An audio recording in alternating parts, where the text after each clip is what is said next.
பூட்டான் அப்படின்ற ஒரு கண்ட்ரியோட இன்ட்ரெஸ்டிங்கான ஃபேக்ட்ஸ் தான் வந்து பார்க்க போகிறோம். ஃபர்ஸ்ட் ஆஃப் ஆல் ரொம்ப இன்ட்ரெஸ்டிங்கான ஃபேக்ட்டு, பூட்டான் ஒரு கண்ட்ரி இருக்குது. நிறைய பேருக்கு நமக்கு வந்து அது தெரியாது. இது எச்பிரியால் அண்ட் இன்னும் இது ரொம்பவே ஸ்மாலான கண்ட்ரி தான். ஆனால் இதுக்குள்ளே நிறைய இன்ட்ரெஸ்டிங்கான ஃபேக்ட்ஸ் இருக்குது. அண்ட் அதில் ஃபஸ்ட்டு ஃபேக்ட் வந்து பூட்டானில் டிராஃபிக் லைட் இருக்காது. ஆமாம், இங்கே வந்து டிராஃபிக் லைட்ஸே இருக்காது. அது ரொம்பவே இன்ட்ரெஸ்டிங்கான ஒரு விஷயம் தான். இது செகண்ட் ஃபேக்ட்டு, இந்த பூட்டானுக்கு வந்து இன்னொரு பேர் இருக்குது.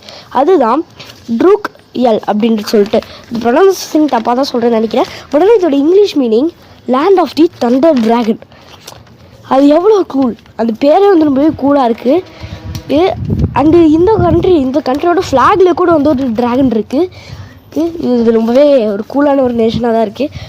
அண்ட் இன்னொரு ரொம்பவே ஃபேசினேட்டிங்கான ஒரு ஃபேக்ட் என்னென்னா, மற்ற கண்ட்ரிஸ்லாம் தன்னோட கண்ட்ரியோட டெவலப்மெண்ட்டை ஜிடிபி, அதாவது கிராஸ் டொமஸ்டிக் ப்ராடக்ட்டை வச்சு கணக்கெடுப்பாங்க. ஆனால் இந்த பூட்டான் மட்டும்தான் ஜிஎன்ஹெச், அதாவது கிராஸ் நேஷ்னல் ஹாப்பினஸ் வச்சு வந்து அதனோட கண்ட்ரியோட டெவலப்மெண்ட்டை வந்து குறிக்குது. And that's it, and see you in another video. Until then, bye.